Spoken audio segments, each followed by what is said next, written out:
Afternoon, Don McKinnon. Name of the show is Small Town Talk. And that's a good show for somebody like me because I'm a professional talker of small town. I can ramble on, and if you find some of it interesting, then I thank you. And if not, I'll see you next show. Maybe it'll pick up the pace. What I talked about in the last show, what I started to talk about in the last show, was an article written by a young lady in 1976. Her name was Carolyn Owen, and she wrote about Indians where they summered. Now, you're going to think, well, in this day and age, we people, we get in our automobile, and basically many of us go down to a little place called Cape Cod. You go to one of those towns, and we summer there, don't we? Some of us, in the wintertime, meander down to a little state called Florida. And so we, therefore, have where we go in the wintertime, and then sometimes in the Cape we go where we go in the summertime. As a result of that, these small town talks do wend their way back into this dialogue of what Carolyn Owen was talking about. And here's the headlines: Indians summered at Fowling Pond. Now it's a swamp. So, okay, I'm going to give you the location, and then I'm going to talk a little bit about it. Fowling Pond is, if you watched the last show, if you didn't, then you're a little bit at a disadvantage, I suppose. You come up King Philip Street named after King Philip. And in a minute we'll go over who King Philip was. Most of you know who King Philip was. I'll go up King Philip Street, and on the left are the Fields, Senior Center. On the right, the Lions and Olson's flowers are grown in that particular area, and meander on by a baseball field, which is a very good baseball field. And then there's a street that to the left will go to the city of Taunton. Don't take it. And you stay on that, and on the left is what we now very nicely called, we call it a landfill. Educators might call it a dump, but we call it a landfill. And where we go with our trash. And we don't go with our trash the way we originally went with our trash. We used to go to the dump, and we would empty our trash out in that area. Someone would light a fire or something, or someone would pick it up and take it away.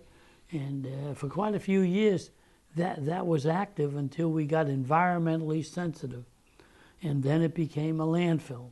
So therefore, we now put it in plastic bags, which, by the way, pretty soon they're going to be illegal, right? The plastic bags. That ought to be interesting to see what we put our trash in. But anyway, we put our trash in a plastic bag, and we throw it into a open container, and each week or every other week, and we either let me give you an estimate number. It may be accurate, it may not be, but where's the harm? 50% of the trash in the town of Raynham is picked up by common carriers. These are 4 or 5 people who are in business. That's what they do for a living. Are they employed by the town of Raynham? No, nothing to do with the town of Raynham. Most communities that you go have trash pickup, we'll call it. Raynham does not have trash pickup. So, what are we going to do? We move to a town, we buy a nice little house, our kids are enrolled in the school, everything seems to be, wait a minute, what am I going to do with my trash? Well, you can call up a carrier. 50% of the people do. And you see the barrels alongside the road, very nice barrels. They put their trash in that, and the trucks will come around and pick it up. I don't know how much they charge because I don't have a trash pickup myself. I'm the other 50%.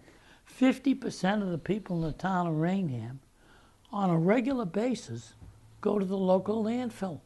Yes, they do. If you can't find it, I've already given you the directions, haven't I? Because if you continue down that King Philip Street, you look on the left, you're going to see containers for these recyclable trash.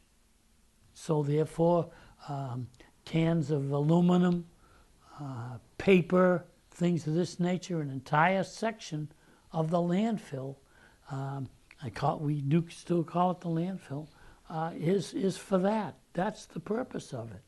And the other part of it has the container. And if you go to the landfill, you will take your trash and place it into that container. Now, there's always a catch, isn't there? If you move to the town of Raynham, and of course 90% of the people, if not 98, watching this are in the town of Raynham, living in the town of Raynham, but there are people who have moved in a recent time. And what you have to do if you don't hire a commercial carrier of trash in the town of Raynham, you go to the town hall or you go to the landfill office. There's an office down there. And you get what they call a permit. The permit gives you a sticker to put on the car, and that gets you into the landfill. Congratulations on your promotion. You're an official member of the Raynham landfill. And as a result of that, you go, and then, however, nothing is simple, is it? You have to buy a container, a tape that you place on that. So first of all, you have to get a permit to go in the first place, and then you have to get one of the tapes to put on it. And as many bags as you put in, that's how many tapes you need per visit. And so what happens is people have to sign up once a year to go to the landfill, and then as needed, they purchase these tapes that they put on. You'd be surprised how quickly you can get used to it. Now the next question is, of course, how much can you put in that? And basically I'm going to give you an estimate of a number, 50 pounds. If it's over 50 pounds, you need a couple of tapes. There are things that you will need more than one tape for, rather large items that you may leave in the landfill. But for the most part, let's use the 50. And that's a rather large plastic container now, which, what are we going to do when plastic goes? I guess we'll get on that show next year sometime. And so what it means is that the smaller plastic bags that you have, and you've got many of them, don't you? You have the 30 ounce, you have the 36 of, you have them in various sizes, but they go into the larger bag because otherwise, every time you put in a bag, it has to take a sticker. So you don't want to do that, do you now? So you will therefore put bags in bags. When's the last time you saw a show where this was delivered to you? There's no charge for this information, This is all free. And so you'll put bags in bags, pull it together, lift it up. If you can't lift up, then it's over 50 pounds, and chances are you got to put in 2 tapes or some other, you got another problem entirely. You talk to the people they're very friendly. People who work the landfill are your friends. They're very, very nice people. And so now I've taken you by, you see what I'm doing is I'm giving you a cook's tour of the town of Raynham, aren't I? I've taken you by the athletic field. I've taken you by the Lions Club, which you should join. I've taken you then by some very lovely flowers, which we'll talk about in a minute. And then that's Olson's Flowers now. And so then as we go by the now I'm taking you by the landfill. And on the left-hand side, you're going to see some high-quality houses, apartments in that particular area before you come out on what we call 138 if you keep driving. So anyway, don't go that far. And in that general area is what is called, what Kathleen Olson at that time listed as Fowling Pond. And it's now a swamp. And so if life goes on and things are not happily for ponds, they do become swamp. And after that, they become what's called wetlands. So they always give them a title, don't they? So right now, Fowling Pond is a swamp. And that's what I'm going to talk about. Because, yes, you can go and meander to it if you got your boots. I don't know why you'd bother. But fouling, I was going to say pond, wasn't I? Swamp. Fouling swamp. Guess who went to Fowling Swamp in the summertime? King Philip. So here we are. You live in Raynham, and you go down to Little Raynham, let's say, or down to Cape Cod in the summertime to get away from where? Raynham.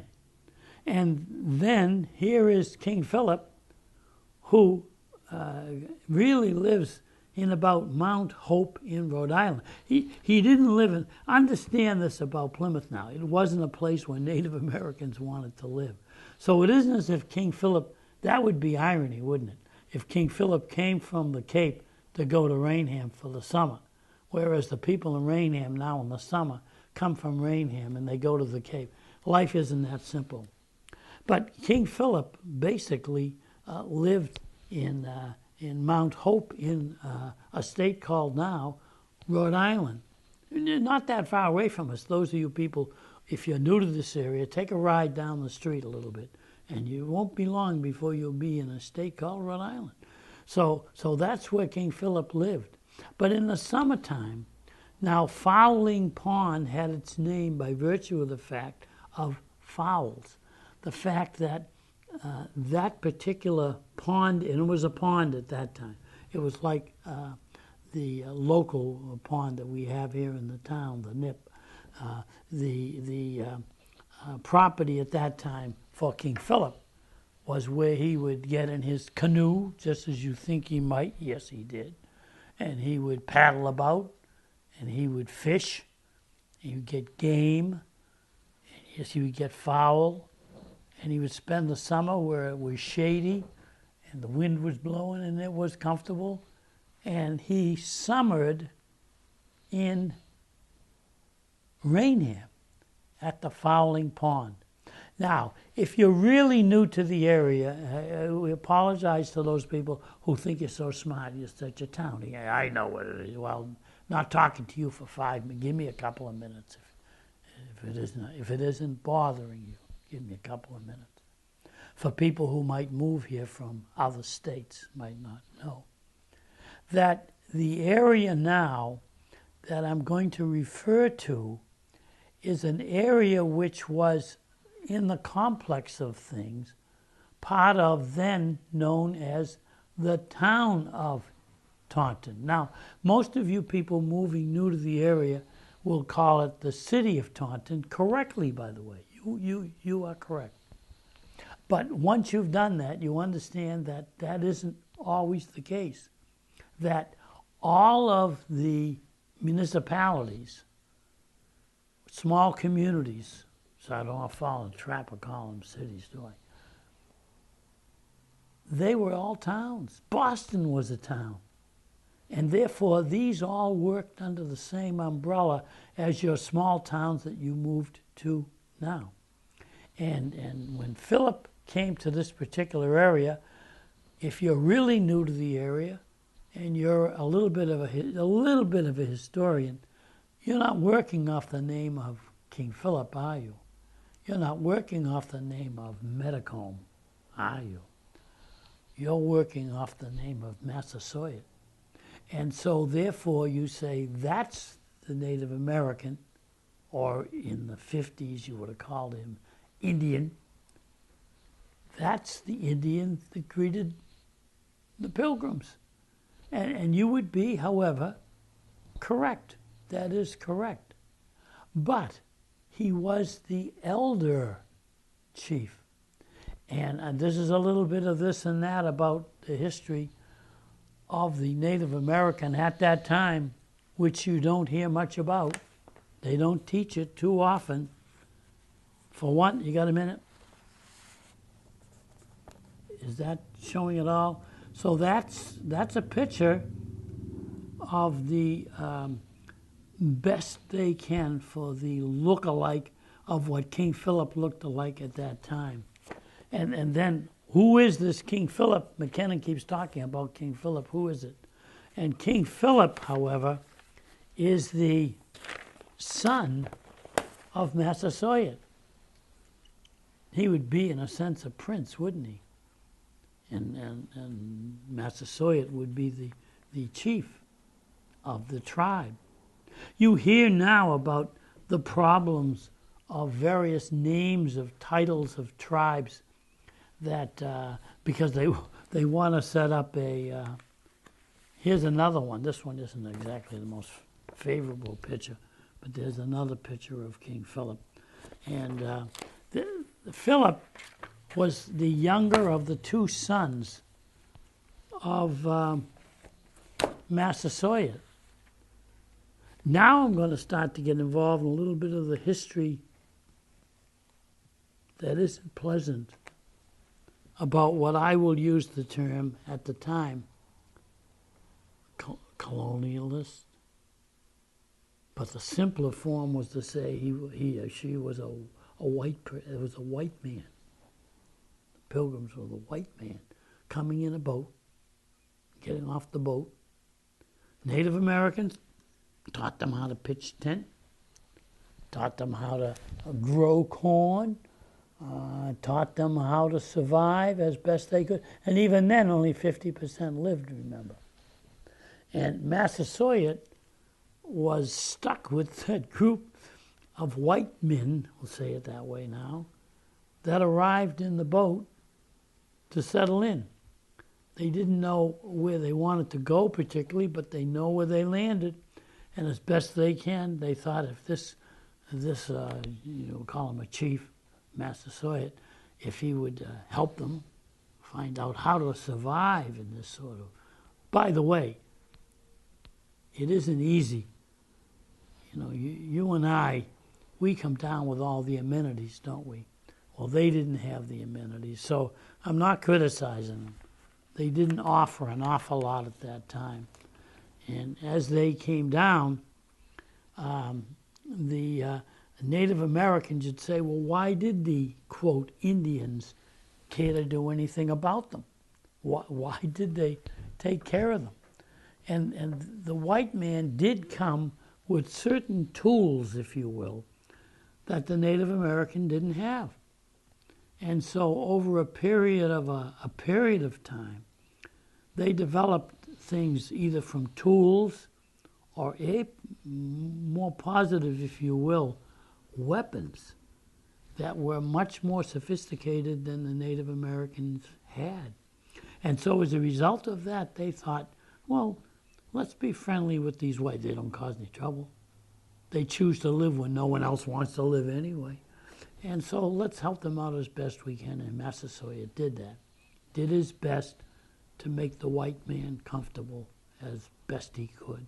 And remember now, the people that came over, these were not farmers. These were not agricultural people. So it became very difficult, if you will.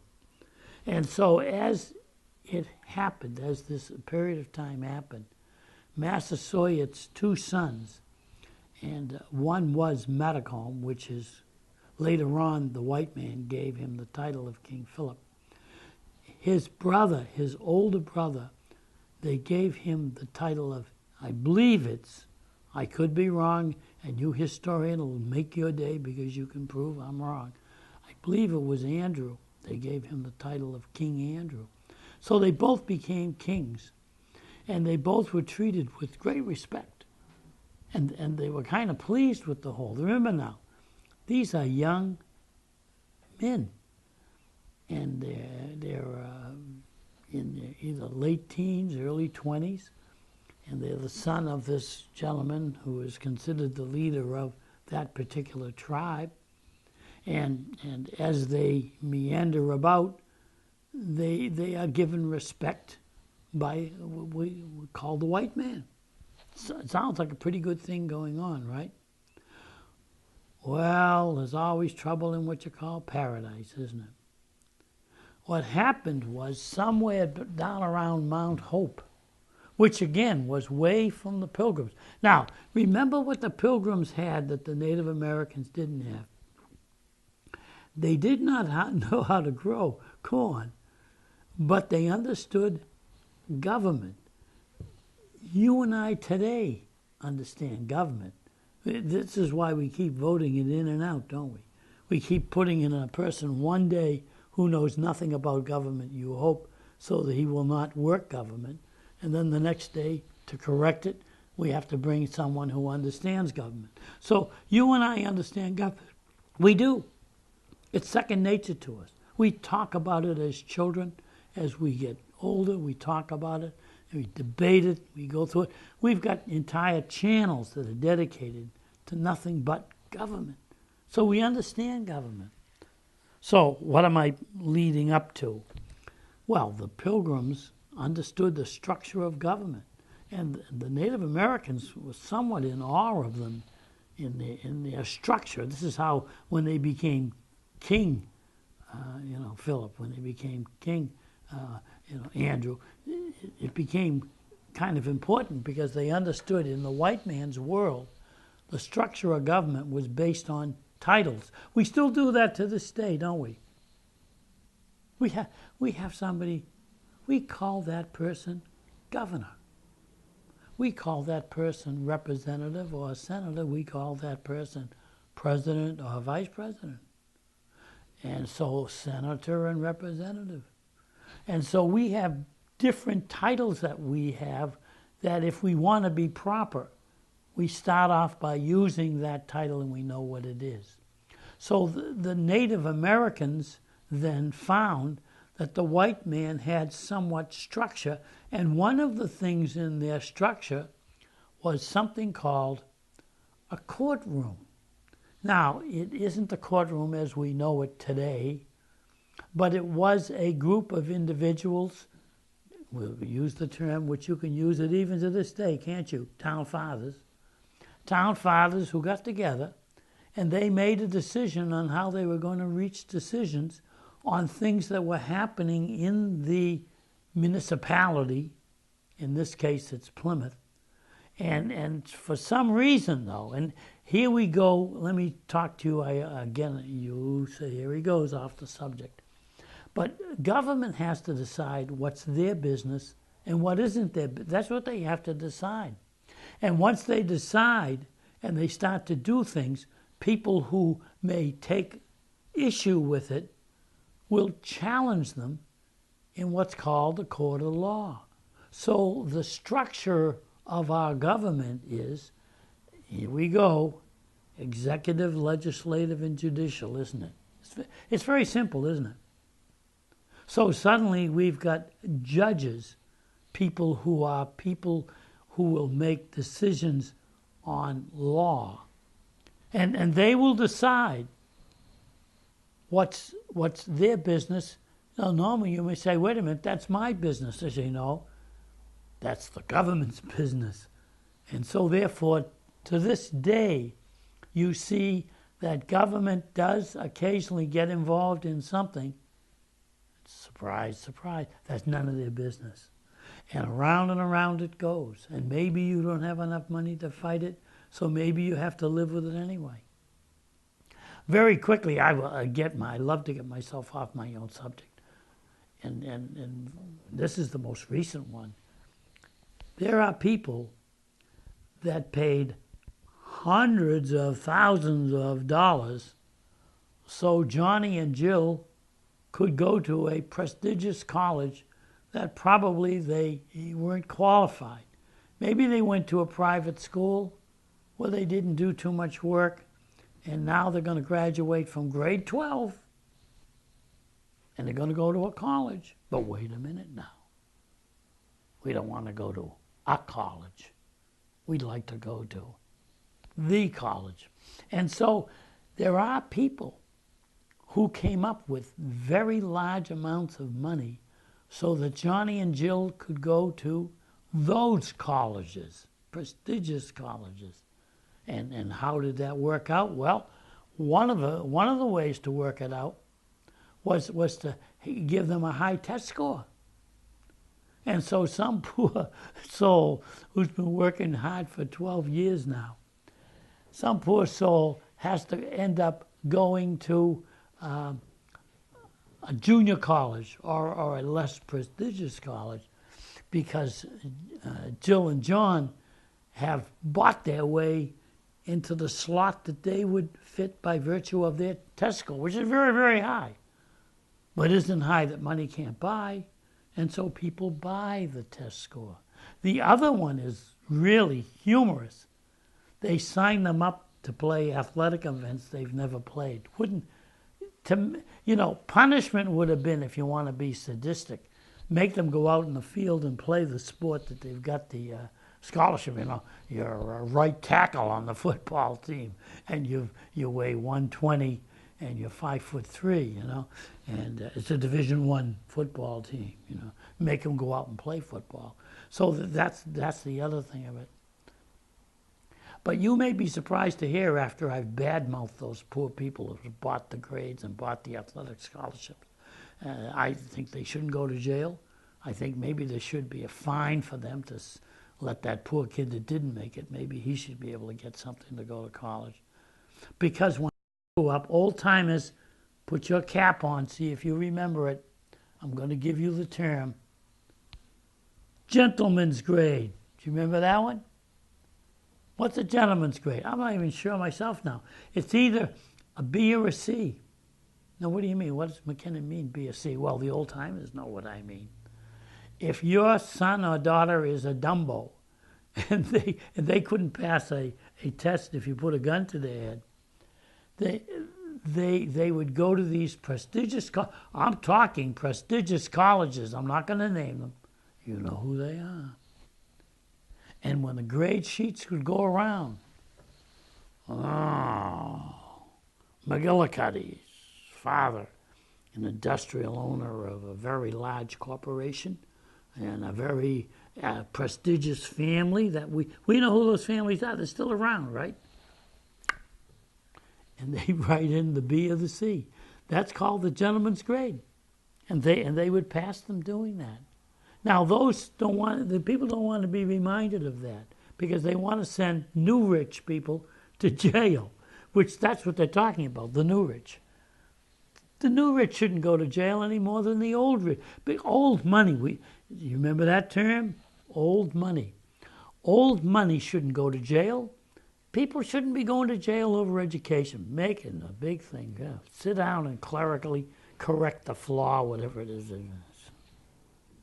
Now, why did I get off the subject? Because that's what I tend to do. But I will then, in summing this up, say that when King Philip and King Andrews were young, they were looked on with honor by the Pilgrims.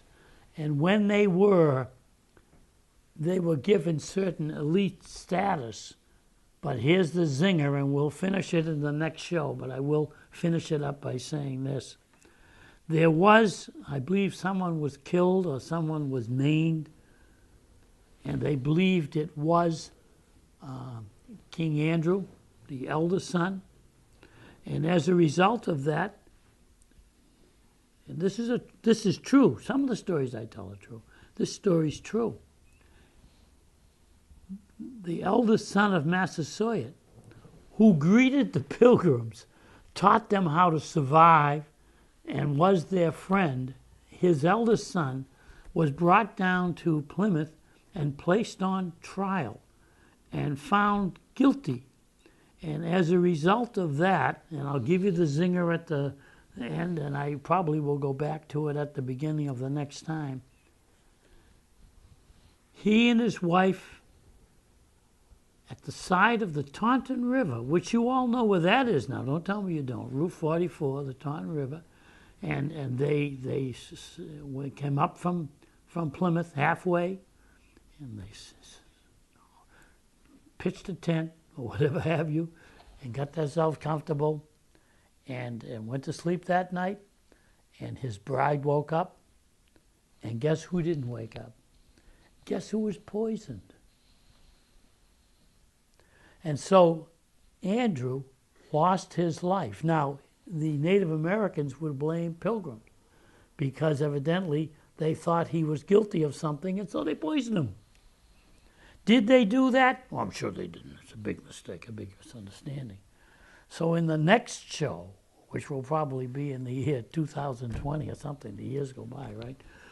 In the next show, we will get involved in the trial of Philip, of how, the trial of Andrew and why Philip became the leading Native American, and how these wars began between the Native Americans and the and what we will call the white man. That'd be you and I guess, for the most part. Thank you very much for watching. I remain what's his name.